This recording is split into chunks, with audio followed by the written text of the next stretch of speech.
Halo, Assalamualaikum warahmatullahi wabarakatuh. Perkenalkan, nama saya Halimatus Sa'diyah dengan NIM 24354028. Di sini saya akan membuat video untuk memenuhi tugas UTS saya dengan mata kuliah Pendidikan Kewarganegaraan. Di sini saya akan mempresentasikan tentang hak dan kewajiban warga negara. Selamat menyaksikan. Baiklah, yang pertama itu hak dan kewajiban warga negara. Sebelumnya kita masuk dulu ke pengertiannya. Hak warga negara adalah segala sesuatu yang diperoleh atau dimiliki oleh seseorang sebagai anggota negara yang dijamin oleh undang-undang. Sedangkan kewajiban warga negara itu adalah segala sesuatu yang harus dilakukan oleh seseorang sebagai bentuk tanggung jawab terhadap negaranya sendiri. Nah, selanjutnya kita masuk ke dasar hukum yang terdapat dalam Undang-Undang Dasar Negara Republik Indonesia tahun 1945, terutama pada pasal 27 sampai 34. Yang pertama itu beberapa contoh hak warga negara di Indonesia, antara lain hak atas kesamaan kedudukan di depan hukum dan pemerintahan, di mana pasalnya itu pasal 27 ayat 1 Undang-Undang 1945, di mana yang berbunyi tentang segala warga negara bersamaan kedudukannya di dalam hukum dan pemerintahan. Yang kedua itu hak atas pekerjaan dan penghidupan yang layak, ada di pasal 27 ayat 2. Yang ketiga ada hak untuk membela negara, pasal 27 ayat 3. Selanjutnya hak kemerdekaan berserikat, berkumpul dan mengeluarkan pendapat, itu ada di pasal 28. Yang kelima ada hak atas pendidikan. Hak atas pendidikan ini ada di pasal 31. Sementara yang keenam ada hak atas jaminan sosial dan kesehatan, ada di pasal 34. Yang terakhir, contoh yang saya ambil yang terakhir itu ada hak untuk memeluk agama dan beribadah menurut kepercayaannya. Dia itu ada di pasal 29 ayat 2. Selanjutnya, selain hak, warga negara juga kan memiliki kewajiban nih.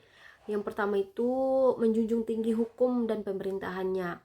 Menjunjung tinggi hukum ini dan pemerintahannya itu ada di pasal 27 ayat 1. Selanjutnya yang kedua itu ikut serta dalam upaya pembelaan negara, ada di pasal 27 ayat 3. Dan yang ketiga ada penghormatan hak asasi orang lain, di mana pasalnya itu pasal 24J ayat 1. Contoh keempat ini mematuhi peraturan perundang-undangan, di mana kita kewajiban umum setiap warga negara nih. Yang kelima mengikuti pendidikan dasar pada pasal 31 ayat 2. Sementara contoh yang terakhir yang saya ambil itu berperan penting dalam pembangunan nasional dan menjaga keutuhan NKRI. Nah, selanjutnya contoh penerapan dalam kehidupan sehari-hari. Hak dan kewajiban kita. Kita itu maksudnya hak kita mendapatkan pendidikan di sekolah. Sementara kewajiban kita itu mengikuti pelajarannya dengan rajin. Hak mendapatkan perlindungan hukum, di mana kewajiban kita taat terhadap hukum dan peraturannya. Hak mendapatkan layanan kesehatan, kewajiban kita menjaga kebersihan dan kesehatan lingkungan. Selanjutnya yaitu hak menyampaikan pendapat di muka umum. Kewajiban kita itu menghormati pendapat orang lain. Hak mendapatkan pekerjaan yang layak. Terus kewajiban kita itu bekerja dengan jujur dan bertanggung jawab. Selanjutnya itu kita masuk ke pentingnya menyeimbangkan hak dan kewajiban. Menuntut hak harus diimbangi dengan melaksanakan kewajiban. Jika warga negara hanya menuntut hak tanpa memenuhi kewajiban, maka akan terjadi ketidakseimbangan dan ketidakadilan dalam kehidupan berbangsa dan bernegara. Selanjutnya kita masuk ke beberapa contoh konkret atau kasus aktual yang relevan dengan kehidupan berbangsa dan bernegara tentang tentang hak dan kewajiban warga negara di Indonesia.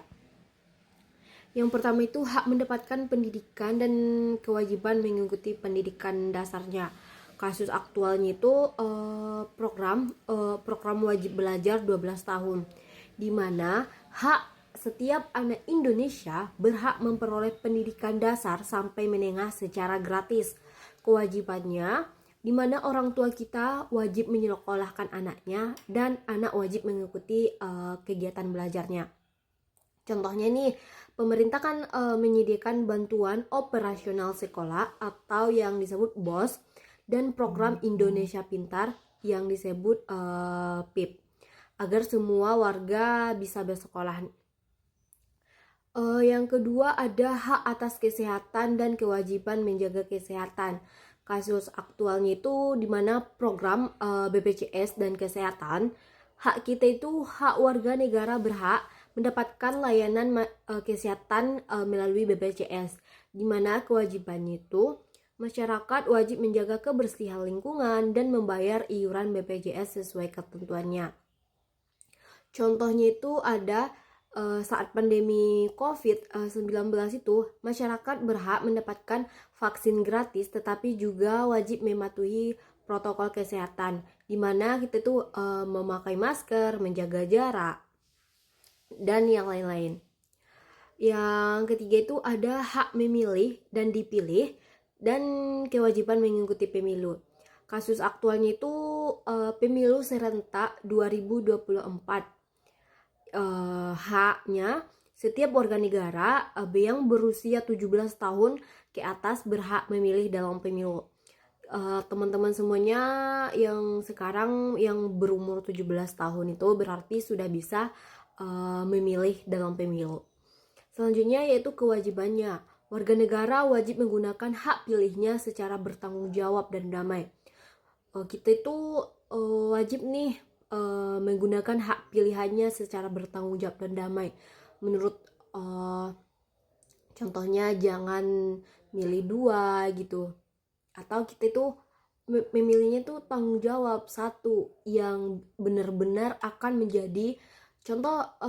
Kita itu memilih seorang presiden nih untuk jadi presiden kita yang benar-benar dapat bertanggung jawab. Kita bisa menggunakan hak kita untuk memilih yang akan menjadi benar-benar bertanggung jawab dalam tugasnya. Contohnya partisipasi masyarakat dalam pemilu menunjukkan kepedulian terhadap masa depan bangsa. Selanjutnya hak perlindungan hukum dan kewajiban taat hukum, di mana kasus aktualnya itu penegakan hukum bagi pelanggar lalu lintas. Haknya warga negara berhak dilindungi dan tindakan berwenang dari tindakan sewenang-wenang aparat. Kewajibannya warga harus memenuhi lalu lintas. Warga harus memenuhi aturan lalu lintas. Contohnya nih, polisi menindak pengendara yang melanggar aturan lalu lintas.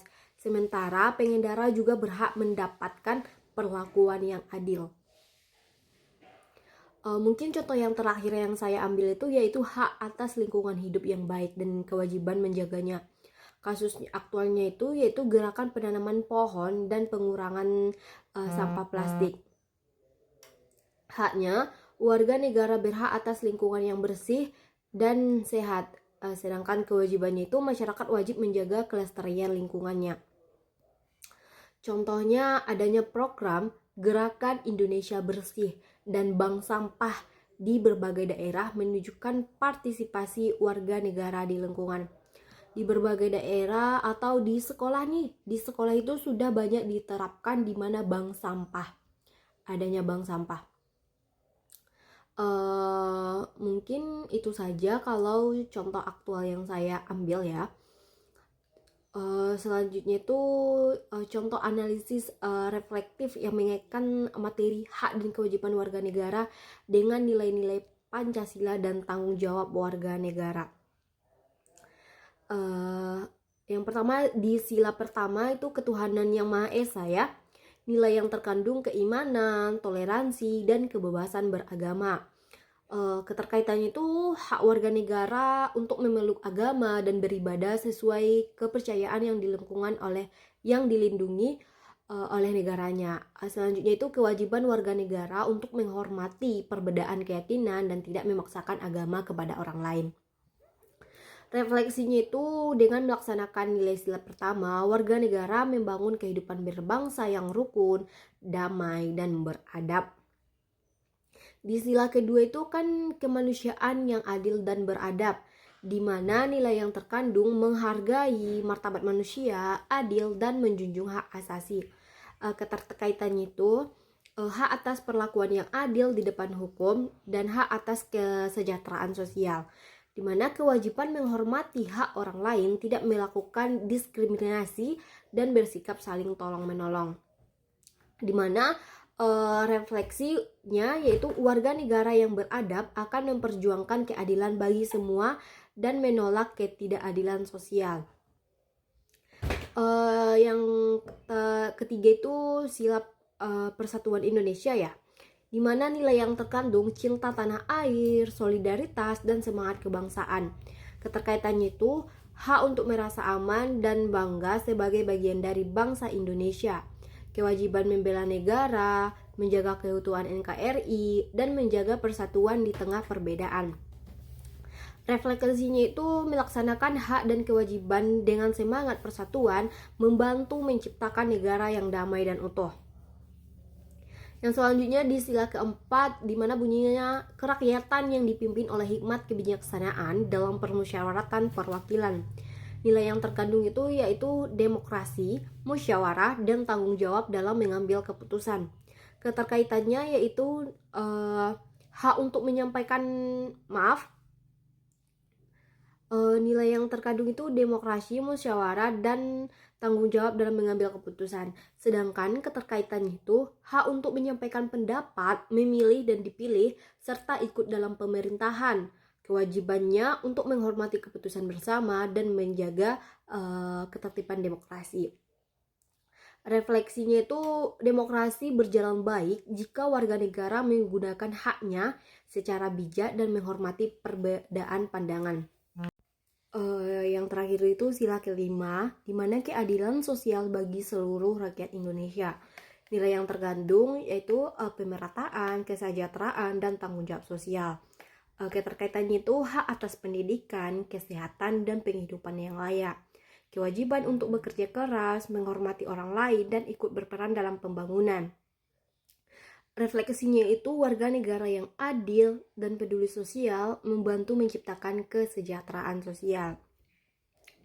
Dapat saya simpulkan, reflektifnya itu hak dan kewajiban warga negara bukan hanya aturan hukum, tetapi juga cerminan nilai-nilai Pancasila dalam tindakan nyata. Menjalankan kewajiban berarti melaksanakan nilai Pancasila, sedangkan menggunakan hak dan bijak berarti menghormati nilai kemanusiaan dan keadilan. Sebagai warga negara Indonesia, kita bertanggung jawab untuk menjaga keseimbangan antara hak dan kewajiban, menjunjung nilai-nilai Pancasila dalam kehidupan sehari-hari, dan berperan aktif dalam mewujudkan masyarakat yang adil, makmur, dan beradab.